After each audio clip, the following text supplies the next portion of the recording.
Welcome to our weekly meditation conversation. So let's begin this week with a meditation.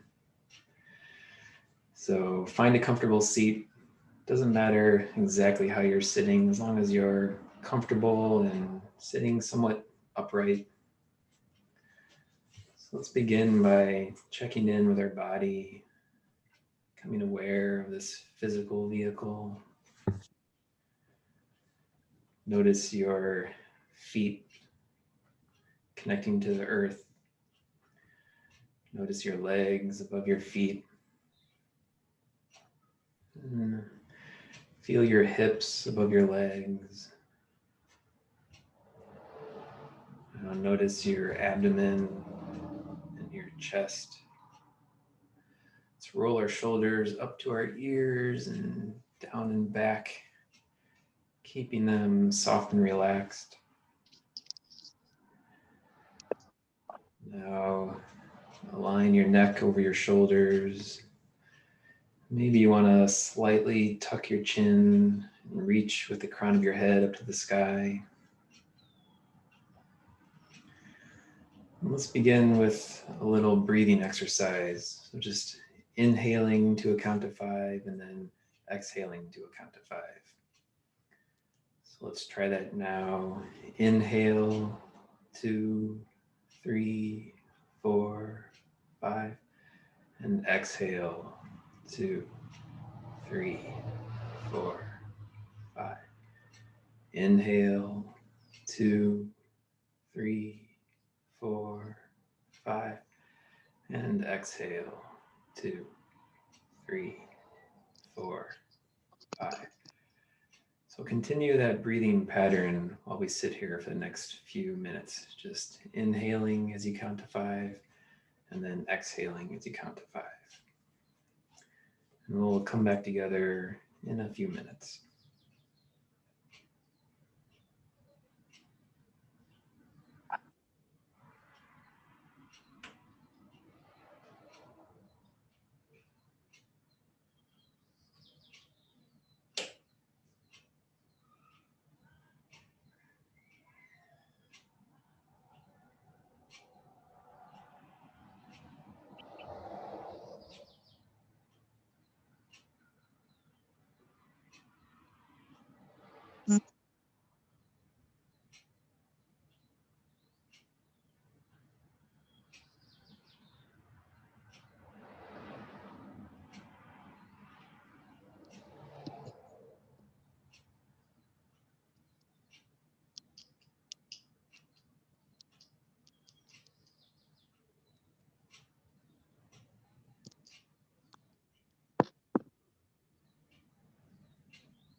When you're feeling ready, you can slowly start to deepen your inhales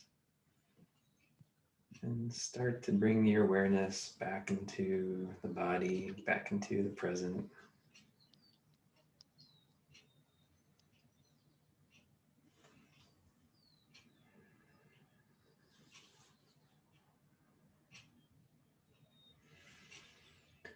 And when you're ready, you can open your eyes and rejoin us. So that little breathing exercise, that's one of the easiest meditations you can do on your own. Just for 5 minutes, do that breathing of inhaling to a count of 5 and exhaling to a count of 5. I do that a couple times a day usually. It's a nice way to just kind of relax, settle down, get present, help your mind relax, help let go of thoughts that are racing through your brain. So how's everyone doing? How's everyone feeling? Good? Great. Awesome. So today I wanted to start with a little exercise first before we start talking. So can everyone go to a mirror easily? Like just any kind of regular old mirror? So I've got a little exercise if you're up for it. So go to the mirror and look yourself in the eyes and say, I love you. So everyone now, go ahead, go try it. See how that feels. See how that see how you respond to that.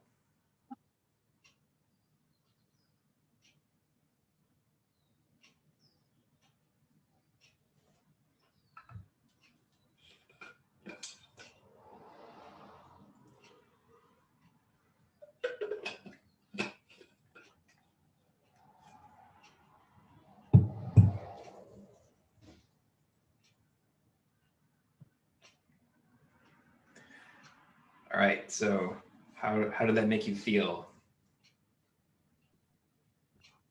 Okay. Good. Awesome. Yeah, that's great. Some people can't even do that. Like I got this idea from my meditation, my in-person meditation on Mondays. One of the participants, her therapist told her to do that every day as an affirmation, right? It's a kind of a positive affirmation to go tell yourself that you love yourself. But some people, that's a real struggle to even look themselves in the eye and say, I love you. So I've kind of seen that as a test of your relationship with your own heart. So if you're pretty good, if you feel love for yourself, it should be easy. It should make you feel good to go to a mirror and look yourself in the eyes and say, I love you. So, and if it does feel, or if it already feels good for you, you can try doing that on your own whenever you need a little pick me up. Just go look at yourself, smile, and tell yourself that you love yourself. I was kind of surprised when I tried it. I wasn't sure how it would feel. I was pretty sure I'd be able to do it because I've been feeling pretty good about myself lately. But I was surprised how good it felt to do that.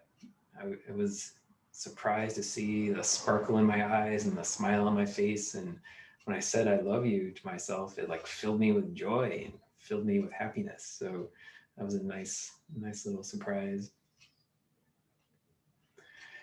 And if that's a struggle, if it's difficult to tell yourself that you love yourself, it's not unusual. It's not uncommon at all. I think a lot of us struggle to love ourselves. A lot of us struggle with feelings of being unworthy of love or feeling that we don't deserve it for some reason. And there's a lot of reasons for that. Some of them are have to do with our upbringing.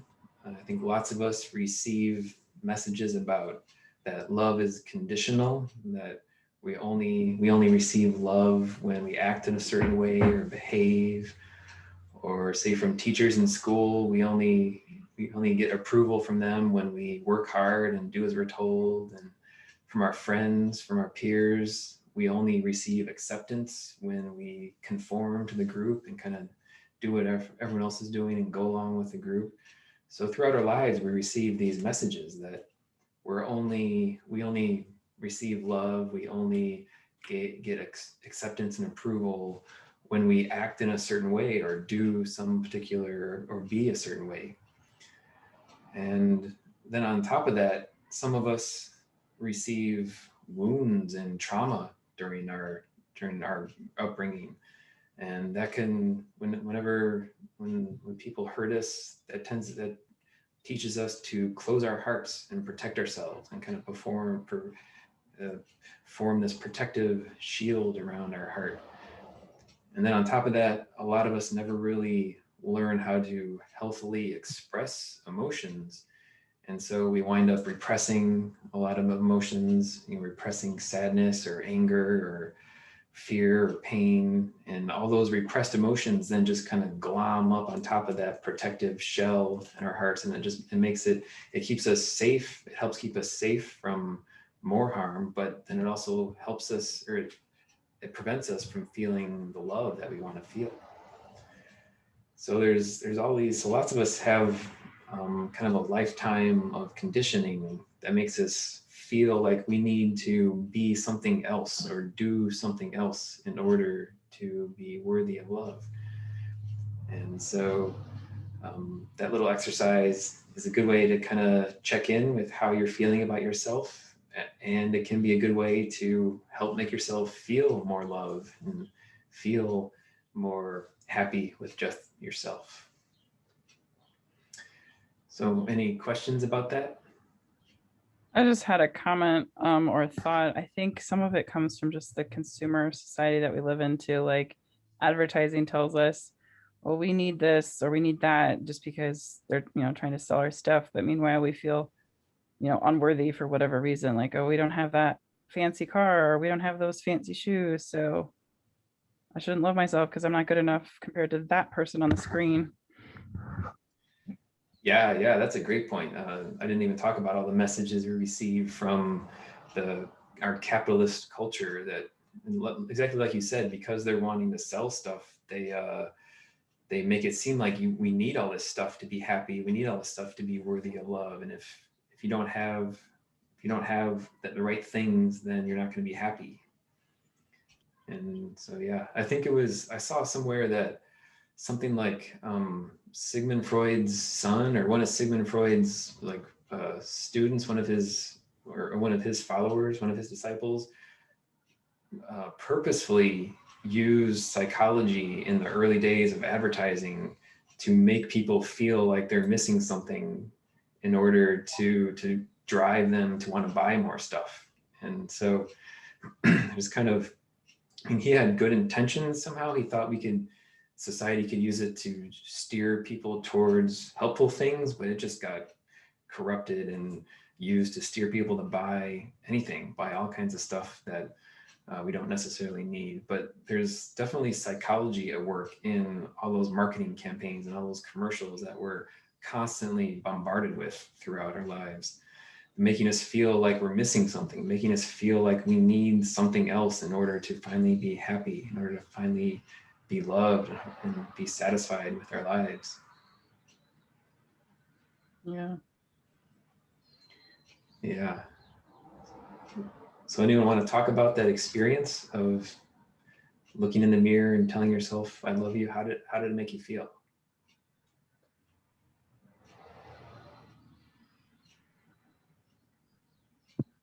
A little awkward. Yeah, a little awkward. Mm-hmm. It's kind of a weird thing to do. It's right, not something we normally do. Yeah. Yeah. Were you gonna say something, Cindy? It made me laugh. Oh, yeah. In like a good way or an uncomfortable way? It's kind of like, oh, like back to the messaging piece is that most of the time like you say, there's a lot of things to get to this age that we've been trained that, oh, your hair's goofy, or like, oh gosh, like where we pick ourselves apart. But then it's like, just to like, you're like, okay, ready, go do it. And then, so it's you get a little primed, you walk over there and then you look in the mirror and you're like, Oh, that's kind of cute. Yeah. It just makes you feel good.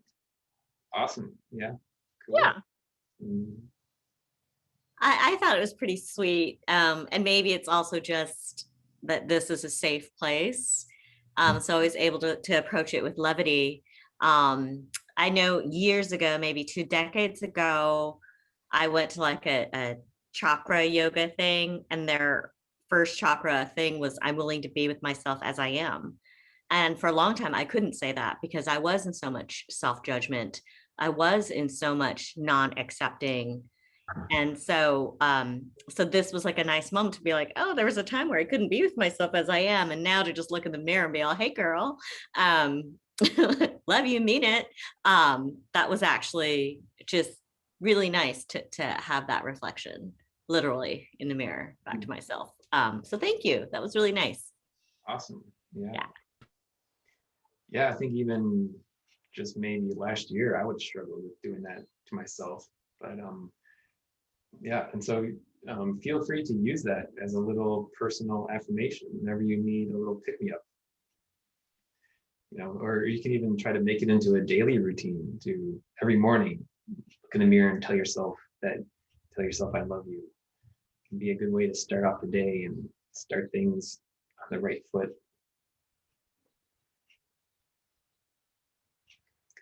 Yeah, and like you're saying, we internalize those messages about needing something, or that something's missing, and so oftentimes we're telling ourselves that something is missing because we've heard it so much that we internalize it. We think that we actually believe it, that we ourselves, that we're not worthy exactly as we are, that we need something else. But and so it can be sometimes for at first it can be a challenge to just love ourselves exactly as we are. But that's like that's one of the keys, is that everyone deserves love exactly the way they are.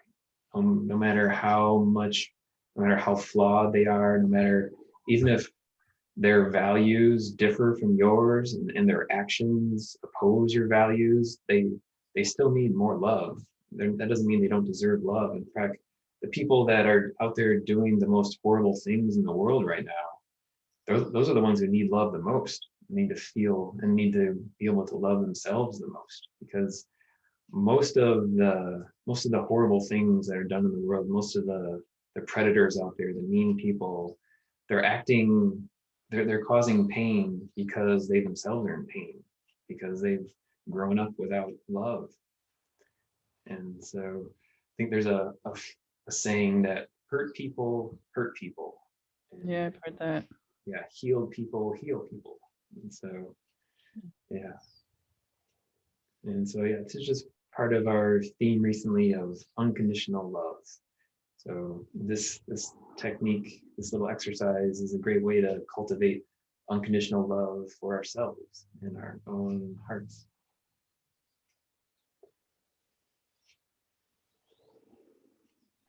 Great. So speaking of that, let's do another meditation. So once again, get comfortable in your seat. Check in with your body. Notice your body. Feel it.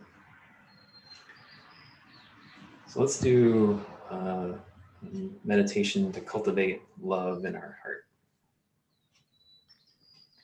We can start by imagining we're holding some little being in our arms. So maybe it's something like a little puppy or a little kitten or a little infant, maybe your child when they were a little tiny baby, or your dog, your cat when they were a cute little puppy or kitten. Just think about someone that brings a lot of love, that makes you feel love. So just focus on that for a little bit. That person, that being that makes you feel love.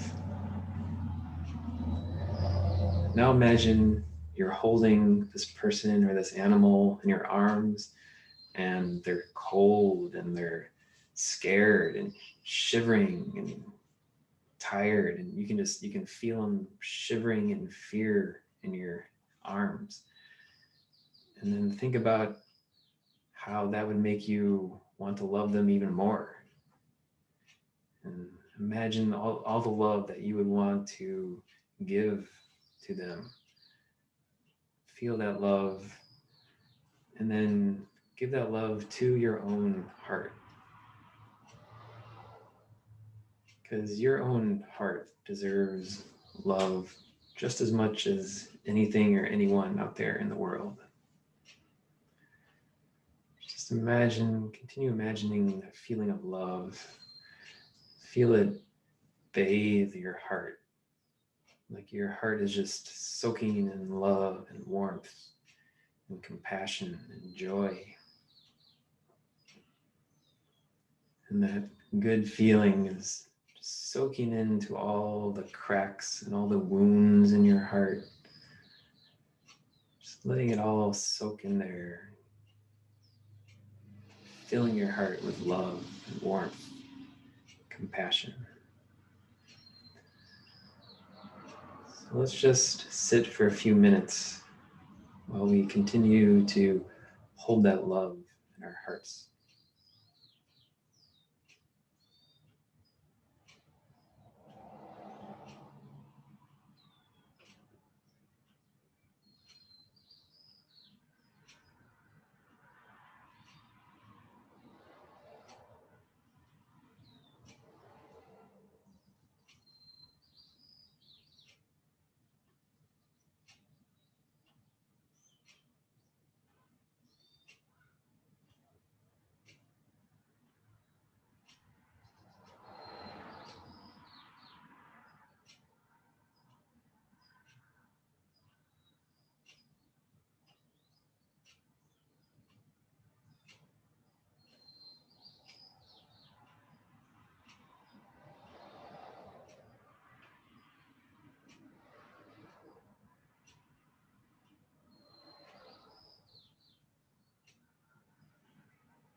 Now, as we're sitting here in this quiet space,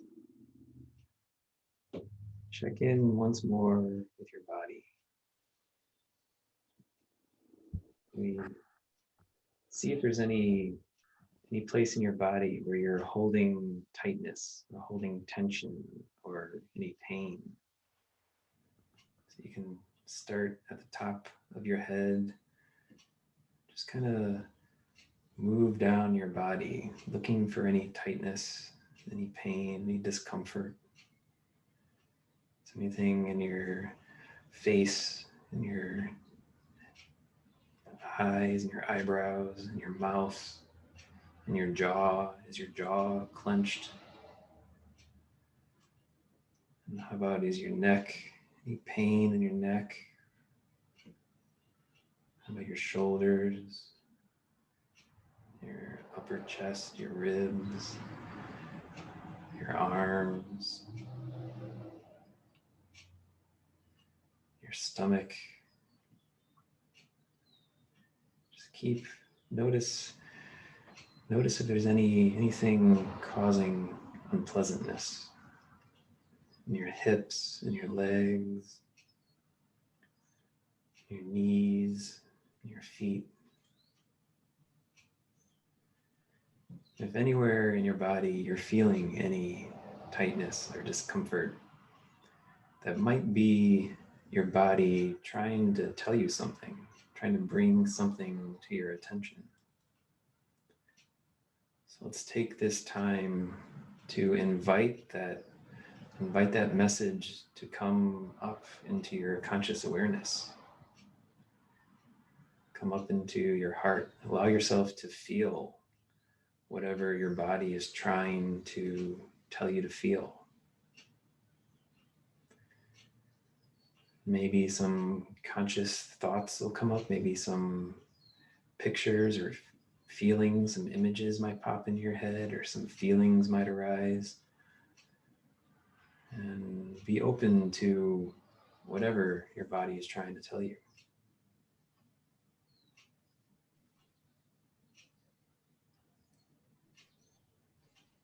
So let's just sit here for a couple more minutes in this space of allowing our body to tell us anything that it might be trying to tell us.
Once again, start to deepen your inhale,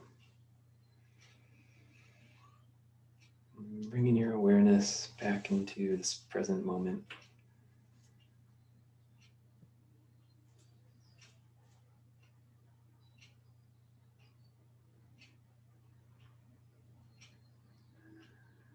Whenever you're ready, you can open your eyes and rejoin us.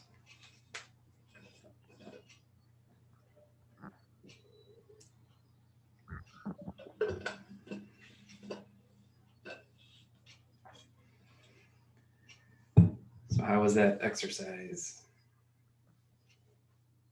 Good. Did you feel anything come up? Did you feel any discomfort in your body?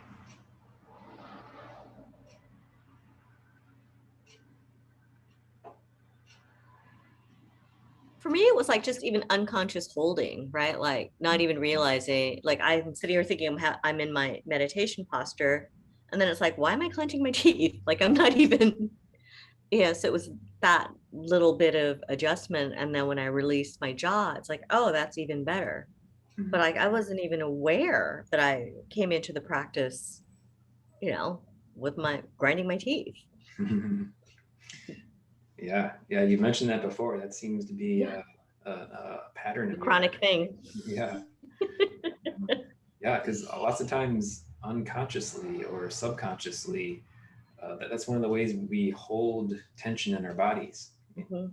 Ways like that can be clenching the jaw, or you know, a lot of people have neck tension. I know I get tension in my neck and shoulders, or some people get tension in their abdomen too whenever they're holding on to stress. So, yeah. I had so much tension in my jaw in high school. I went to a TMJ clinic, so that's really common where you clench and they never said anything about relaxing. They just give you like a device to sleep with so you don't grind your teeth at night. Oh yeah. But I don't have that problem anymore. Meditation has helped me in a lot of different areas. Great. Awesome. Yeah, I heard one time that every time you walk through a doorway, you should like think about relaxing. It's just kind of a conscious thing that, you walk through a doorway, relax, relax your jaw, relax your shoulders. I found that helpful. Yeah, that's a good little exercise. Little constant reminder. How about you, Cindy? How was that? Good. Nice. I think lately what I've really been trying to do is focus on the parts of my body that actually feel good.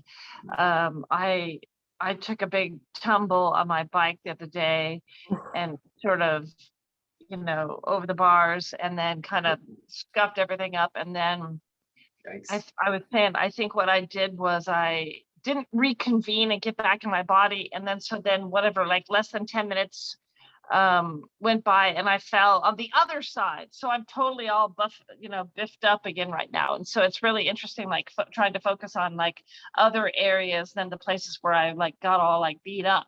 And it's funny. To me, it's funny. Wow. Yeah. Yeah. Sorry to hear about that. That's never fun to wipe out on a bike.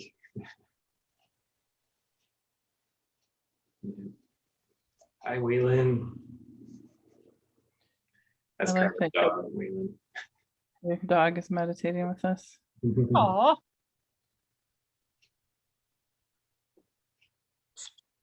Yeah. Well, and so last week we were talking about mindful approaches for negative experiences. And so if you're feeling pain in your body from a bike accident or something, it can help to actually embrace the pain instead of trying to ignore it. And so some of the techniques we talked about last week were first identifying where exactly in the body is that pain, and then try to describe the texture of it. So is it burning pain? Is it sharp? Is it dull? Is it stabbing pain? Is it constant, or does it come in waves of intensity? And try to give it a real specific name, like burning or stinging or aching. And by bringing that mindful awareness to the pain, even physical pain as well, just that act of mindfully embracing it and examining it helps give a little distance between our conscious awareness and the body's experience of the pain. And so that can be a helpful method for dealing with pain. I think Maria talked about that last week, about using that after surgeries. So it can be, yeah, it can be a very helpful tool to deal with any negative experience we're having, including physical pain in the body.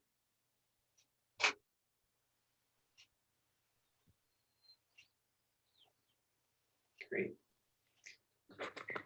Oh, yeah. So this is, so I've been talking a lot about unconditional love, and I got started on this from an experience that I had with a healer, where she kind of reflected back to me unconditional love. And that's when I really started feeling that in my heart. And then I heard about this guy. Well, actually, that same healer told me about Matt Kahn. I think I've talked about him in the past weeks.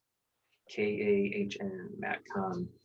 And if you like this stuff about unconditional love, you might check out his videos. He's got a ton of free videos on YouTube. You can just go and look at the titles and just kind of pick whatever calls out to you. Don't think about it too much. The titles often don't actually relate to what he talks about that much. So don't get too hung up on the title of the talk. Just go with like your first instinct, whatever first pulls you in, whatever grabs your attention. Because he talks about some really powerful stuff in his talks. And it's really, really inspiring, really helpful for cultivating unconditional love for ourselves, for our experiences, and for other people out in the world. I know that can be a big struggle, especially these days with the way the political climate is. There's so much hate out in the world, so much blaming, so much finger pointing, so much divisiveness. It's like the world is caught in this cycle of hate, especially in politics right now. Both parties, whatever the other party says, the other party just fights it on principle, right? There's no constructive dialogue going on in our country. It's just fighting and hate, and it's really making it hard to accomplish anything productive in our country. And so this cycle of hate, this happens in personal relationships too. You see it in families, you see it in relationships where there's just, people are just stuck in this pattern of reacting with the first instinct is just to fight with the other person, no matter what's going on. Anything they say, anything they do, there's just this instinct to fight with them, to argue with them, to tell them what they're doing wrong, so we can get caught up in this pattern of just fighting back and forth, responding to hate with more hate. But it only takes one person to break out of that cycle of hate. If either party decides that they're tired of the hate, that's enough to break that cycle. And my mom was just telling me about this, actually. She was a lawyer for a long time. She ran a clinic, for a free legal clinic for battered women who couldn't afford legal counsel. So she would represent them in court. The clinic would represent them in court in custody cases and divorce cases and things like that. But she also did a lot of mediation work to try to resolve these family disputes, because in her experience, mediation was a lot more productive than going into the courtroom, because mediation, sometimes she was able to create a dialogue between the participants rather than going into a courtroom where it's very adversarial and competing with each other. And she said that it only took one person out of, say, if there's a couple getting divorced, if one person decided that they were tired of the fighting and tired of the hate, that was enough to break the cycle. And so that means each of us in our lives, in our relationships, whatever we're dealing with, if we decide that we're tired of that cycle of hate, we can just start meeting the other person with love and acceptance. And so this doesn't mean that we have to turn into a doormat. I mean, we don't have to acquiesce to unreasonable demands or give in to everything that the other person wants. But when we enter into a dialogue with love instead of hate, with acceptance instead of denial, that that can that we can one-sided, we can unilaterally change the dynamic of the relationship. And so I mean, this gets tricky because whenever I talk about this, people assume it means kind of just giving up and being passive and letting other people's aggression just stomp all over them. And that's not what it means at all. It just means changing your approach, the underlying approach to how we're meeting the aggression or hostility from the other person. And it can be hard at first to think about trying to greet someone with acceptance and unconditional love. And so one thing I just heard Matt Kahn say is that if you have a really troubled relationship with someone and you want to change the dynamic, it can be too much to try to love the other person unconditionally, depending on your history. So this is kind of a neat little trick. He said, instead of trying to love the other person, love the part of yourself that resists loving the other person. So does that make sense? Because really, if we're struggling to love another person, it's because we need more love ourselves. And so instead of trying to like force ourselves into fake positivity or fake love, instead just embrace that part of yourself that is resisting loving the other person or loving the situation. So I just thought that was a kind of a neat little trick, a different way to think about our approaches to and our interactions with other people. So any questions about that? Say it one more time. So if we find ourselves stuck in a cycle of hate with another person, you know, a dynamic that's just not productive, it's just fighting back and forth, we can try to accept the other person as they are. But it may be too hard to accept the other person. So instead of immediately first trying to accept the other person or trying to love the other person, just accept that part of yourself that is unable to love the other person. You know, accept the part of yourself that can't accept the other person. Love the part of yourself that can't love the other person. And so then you're still bringing love into the interaction, even if it's not directed completely at them. Just by bringing love for yourself into the interaction, it can help to change the dynamic of the interaction. Thank you. Yeah, I thought that was a pretty neat little trick. So any questions about that? Does it sound feasible? Does it sound like a bunch of baloney?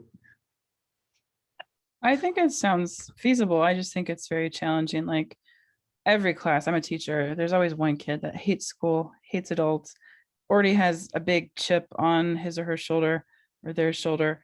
And there's, I feel like I can't save them all. And that's hard, you know, because if you have whatever 160, 180 students on your roster each year, you don't have the time to, you know, foster mental health, let alone try and teach the curriculum. So I mean, I've been told you know, like, I hate you, I hate this class, I hate this school. And that's hard. That's hard to hear.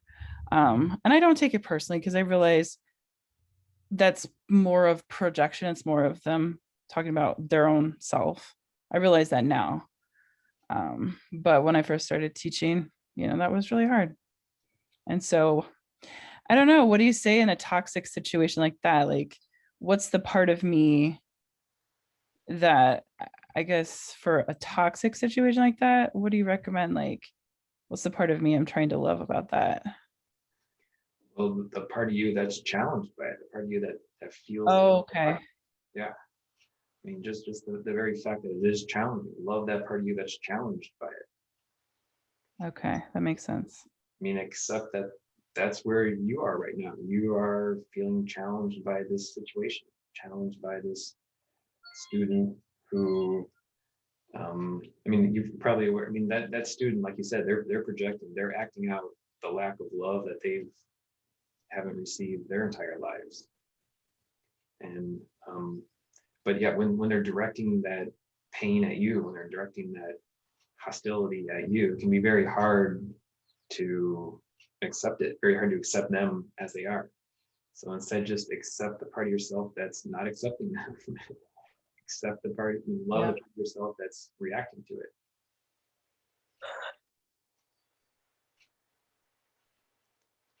So yeah, just something to consider. Great. Any other questions?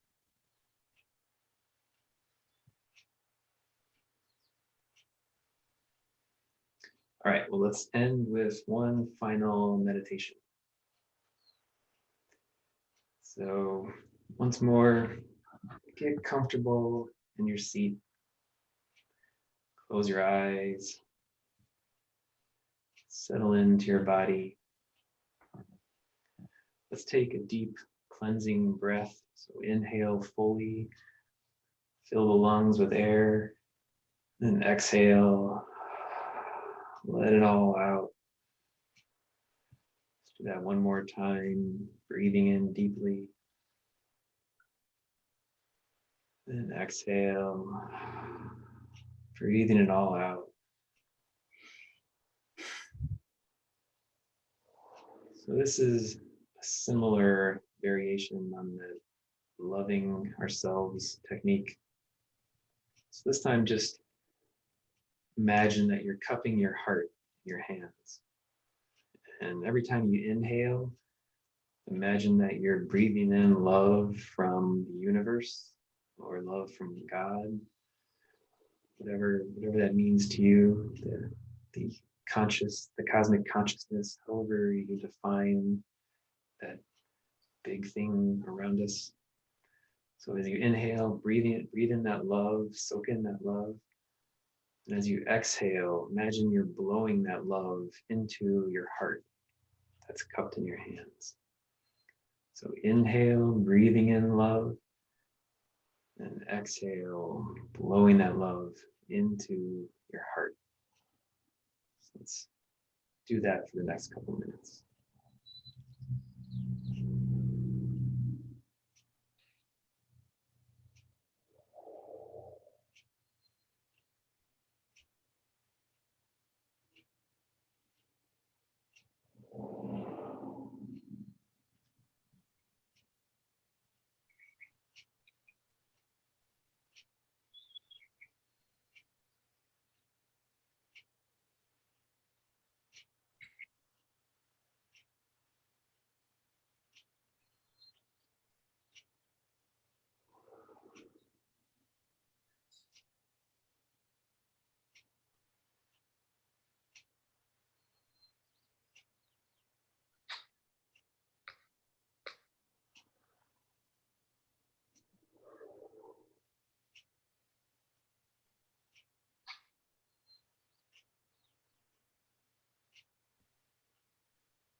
And once more, start to deepen your inhale.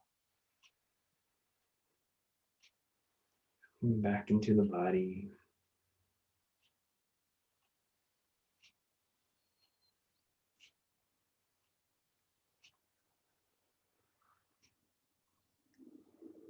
When you're ready, you can open your eyes and rejoin us.